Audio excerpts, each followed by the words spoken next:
Welcome to another episode of the Traditional Way podcast brought to you by the Martial Arts Inner Network. I'm your host, Brett Shumway. Continue to support the Martial Arts Inner Network on our social media pages and on the website at www.mainternetwork.com as we continue to bring you guys all the martial arts content that is happening around the globe. On this episode, we are going to highlight two athletes that have been successful on the open circuits and have started crossing over within the WKF. These two athletes are Matthew Garisha from Canada and Luca Riccati from Florida.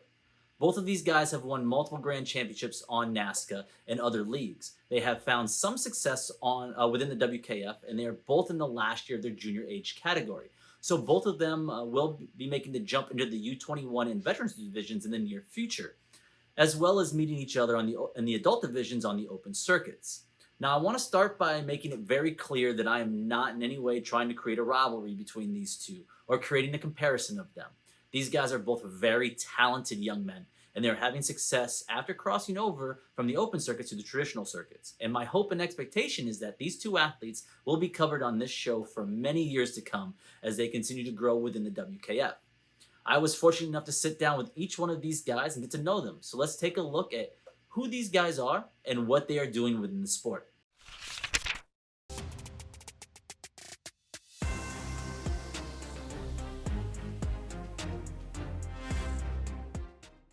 And we're here with Matthew Garisha. Matthew, welcome to the show.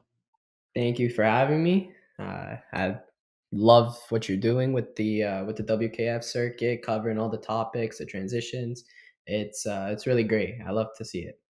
All right, thanks, man. So let's start with letting people know kind of who you are. So, what's your background? What style do you do? Who your coaches are? Stuff like that. What do you got for us? So I started karate when I was 5 years old.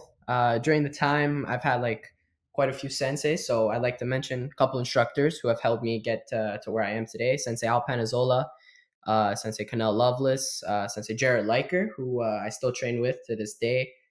Huge part of my life.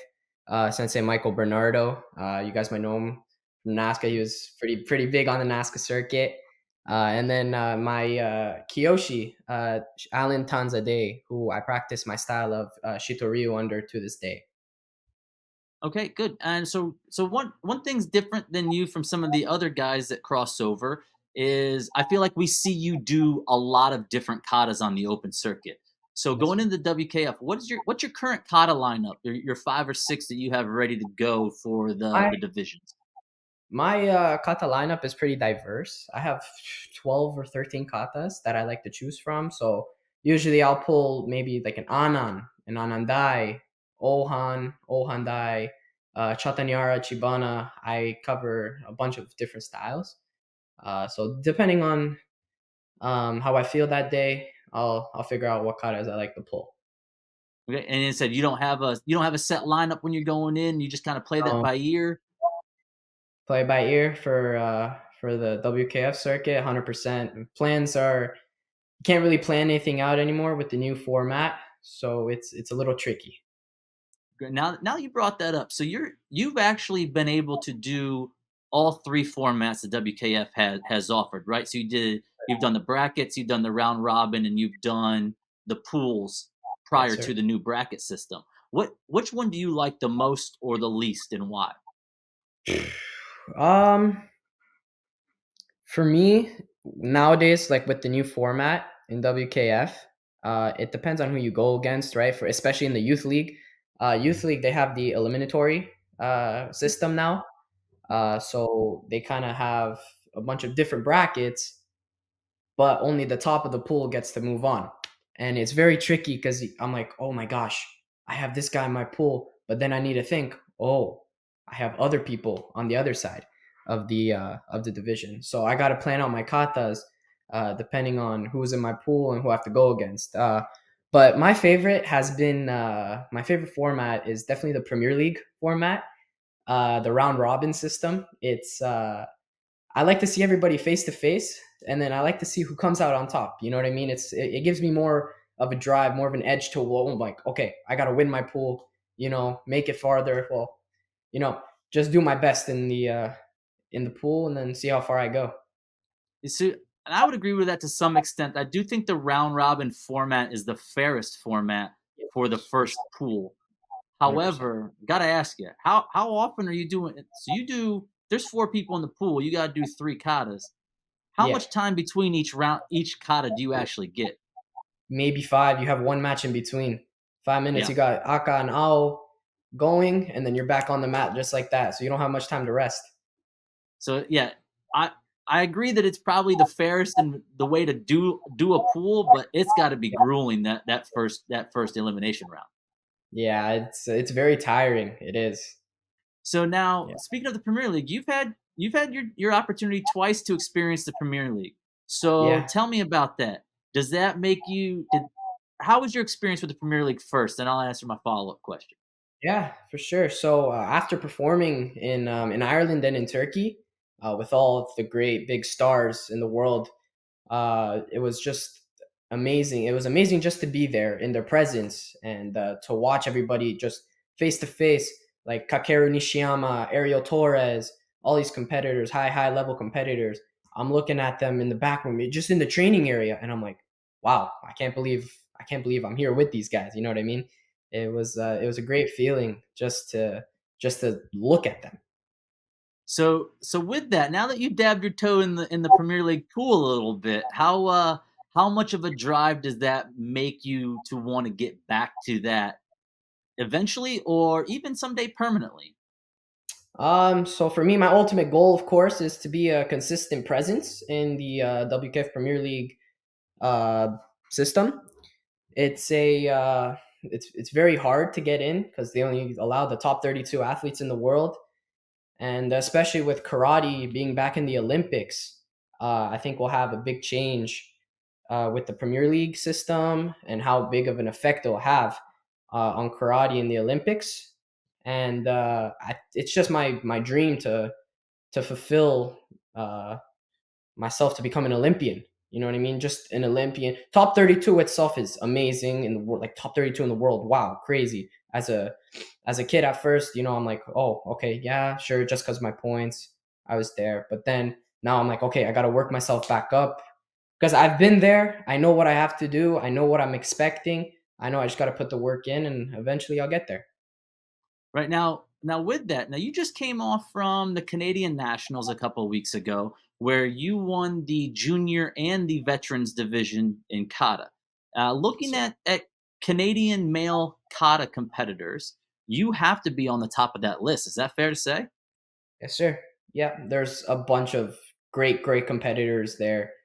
Uh, there's many, even juniors, seniors, any division really. There's a lot of diversity. There's a lot of kids as well who even younger than me. They're still going out there and they're all competing on the big stage. It's nice to see though that Canada is bringing all of its athletes together and going out there and representing the country. Right now, since we I brought up Canada, I gotta ask. So you Yeah. recently just became an Aerowaza sponsored athlete. So how important, as a Canadian, how important is that you have the Canadian, basically company that selected you to be one of its premier athletes? So being sponsored by Arawaza recently has been a great big achievement for myself.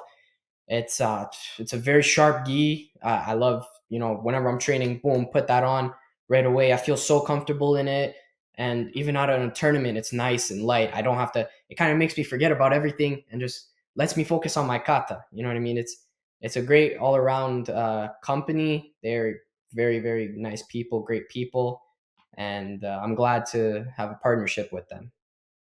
Very good. And I'll have to highlight that too. I also wear a black diamond, and it might be the only gi because I'm a short guy. It's the only gi I think I've ever taken out of the bag when it's shipped to Yep, me, and I didn't have perfect. to hem it. I didn't have to have it taken in anywhere. Like it just fit me like a tailor-made suit. So I will Yes. give them their props on that in a lot of ways. Yeah. I love my black diamond. Um, so with that, you have the new sponsorship. So I'm sure there's things that are expected of you with that. How has that changed as far as like as your training changed, or how's your training changed differently from preparing for an open circuit tournament or a traditional tournament, or is it roughly about the same? So as I go up in age, I have to face like the different stages every single year. So, like for example, from cadets to juniors and adults, right? So this requires, of course, more training, more accuracy in my performance, and the judges become more rigorous with the transition that from one age group to another. And my training, consists of a lot of kata based training, and as well as physical training because I need to keep up with the older people as well.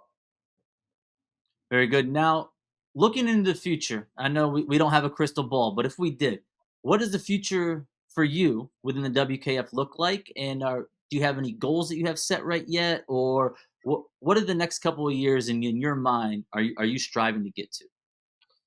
So my goals for the future right now are to continue my path as a junior and a U21 athlete. Now I got coming up Mexico Youth League in 2 weeks from now, actually, and the Junior Pan American Championships in Brazil at the end of August. And since I won our nationals, I got selected to go to the World Championships in Italy. So as of right now, these are my top three tournaments that I'm really really focusing on, and but as well at the same time, I need to get my points back up being a senior competitor, to build my points in the Series A league, to allow me back into the Premier League status. So it'll be a big change, but I know I can do it, and yeah. All right. Hey, Matthew, that sounds great. And I tell you what, I appreciate you having you on the show, and we look forward to cover. I will be covering the results from the youth league in Mexico and all of the other tournaments that you just named. So I'm hoping to see you on the top of the podium. Thanks for coming on the show. Thank you so much for having me.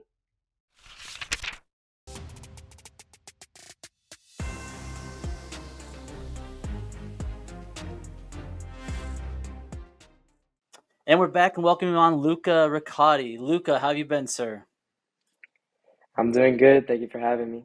Not a problem. So, for those of us who don't know or do not follow you on the open circuit or even on the traditional circuit yet, what is your background? Like, what styles do you do? Who's your instructor? Tell us a little bit about yourself so we can get to know you. So, I've had a long background in martial arts, including Goju-Ryu, which is where I started, as well as kickboxing and jiu-jitsu. Currently, I don't focus on just one style, as that would limit my options for kata and competitions. So, I perform kata from various styles, ranging from Goju-Ryu, Shito-Ryu, Ryo-Ryu, and other things. And my sensei, Ariel Torres, helps me a lot with that, preparing for all these competitions, all the katas that I need to do. That sounds great. Now, we've all seen you do, at least those of us who see you on the open circuit, we've all seen you do paparin. So, going Mhm. into a traditional tournament, what other katas are you running currently, or what's your lineup look like? You usually have what, five or six katas that you go to, or do you have more? Yeah, so for many competitions, I have several katas prepared, including Kurumfa, Anandai, Ohandai, Super Ampe, and of course that Paparin. And yes, strategizing beforehand, once the matchups are released or I know who I'm going to go against, allows me to plan, to showcase my strengths, and adapt to the competition's flow, depending on each possible scenario. Correct. And that's a And yep, and that's one question I think that everyone who watches traditional tournaments has, right? Like yeah, they see that the lineup's always different. So you do that based on who you are competing against that day, or do you kind of have a set routine that you like to go to if possible? I tend to vary. Usually, depending on who I might be going against that day, but I usually have a plan before, but I remain extremely flexible and ready to adjust my plan at the very last minute if needed. And I can do this because of the variety of katas that I practice Mhm. and having those many katas from different styles that maybe use different muscle groups might help me make a last minute decision to make that adjustment during the competition, whether it's to adapt to judging or just in response to how my body's feeling at that moment. Okay. And well, let's lean into that real quick. You mentioned about judging. Now, one thing that's different on the traditional side is technical scores. Now, do you like the technical scores? Do you feel like that feedback gets you more prepared to compete next time, or do you not get to break down the scores that well? I mean, how does that work in your mind? Do you prefer it that way so you have kind of where you're at? I like the way that the scores are set up. I think having that extra decimal place Hmm. kind of brings my score, my kata to an exact, and maybe keeps the match a little bit closer. And I could kind of see where I'm at as opposed to just whole numbers. Right. And that's something that I think that's been discussed a lot in the karate community, at least amongst kata competitors, right?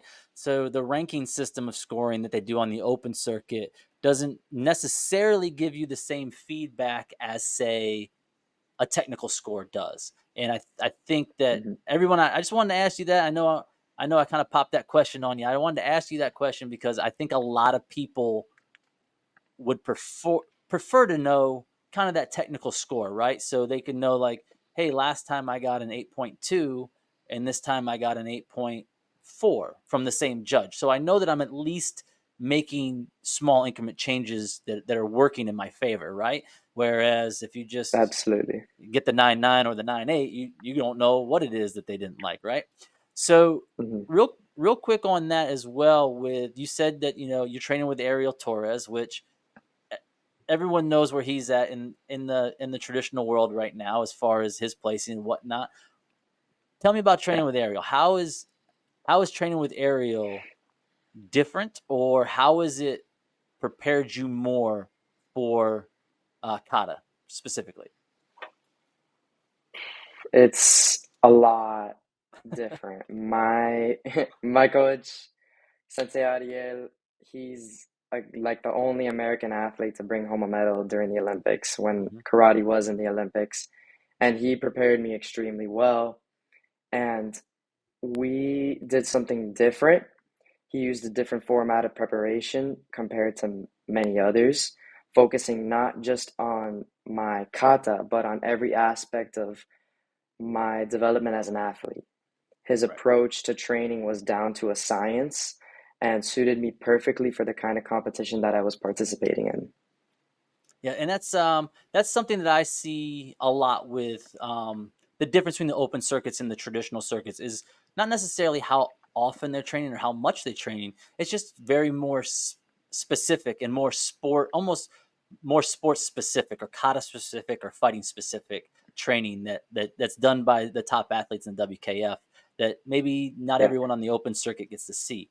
Um, so that also kind of leads into you just came back from your second nationals, USA Nationals, where you improved on your performance from the first year. Where did you end up total at the end of this last year's nationals? So last year, I ended up only competing in the 16-17 division, Mhm. and I ended up placing super bronze, which put me, yes, on Team USA, but I didn't get to participate in that PKF. This year was a little bit different. I was able to compete in not only in the 16-17 division, but also the 18 to 20 division, where I ended up doing better actually and passing a lot more rounds. Although I didn't make it to that super bronze placement, I still made it in with a bronze medal. So I'm happy with that. Right, and for those that are listening that aren't sure exactly what the super bronze is, basically they do, like most WKF, they do two bronzes, but for the USA and KF, there's not two bronze medal matchups. There's just the one bronze medal matchup and the super and then the third, correct? Is that kind of how Correct. that works? Oh, that's what I was thinking. Yeah. And also, so I already know your answer to this. I know you got some WKFs coming up, right? You got one in very soon. So you have Yeah. that one. Cancun. Do you see the traditional circuit as being the future for you? I mean, I know you compete a lot on NASCA and a lot on the open circuit, but do you see the traditional circuit as your goal of where you're trying to get to more often or maybe permanently? So the traditional circuit has always been a part of my plan or kind of something that I want to step into a lot more. I believe it represents the highest level of competition, especially in kata. And I've been gradually making my crossover by participating in multiple WKF events. And although I love this style of competition, I don't see myself like completely switching over to the WKF and just leaving the open circuits behind. I grew up kind of doing the open circuits, and I believe that there's still many opportunities for me in both the open circuits and in the WKF. That's right. And so with that question, I'm gonna lead into a little bit more. What else? What else? So we already kind of hinted at it. So I'll drop the ball. You're definitely going to be in Mexico in 2 weeks for the youth league in Cancun, right? So Yes, we sir. already know that. What else have you got planned for the future, either WKF or on the open circuit, just in general? What are your the next kind of goals or where you're trying to get to? So obviously, I'm trying to make my way into that WKF Youth League, getting more of those competitions done, as well as continuing that adult division, that 18 plus division in NASCA. I think there's a lot of opportunity there as I stepped in when I was 17 years old and trying to make my way up. But honestly, I don't have an exact formula or plan for my martial arts career. And I think I'm going to continue on my path and see where it takes me. I think that I believe that doors open and doors close for a reason.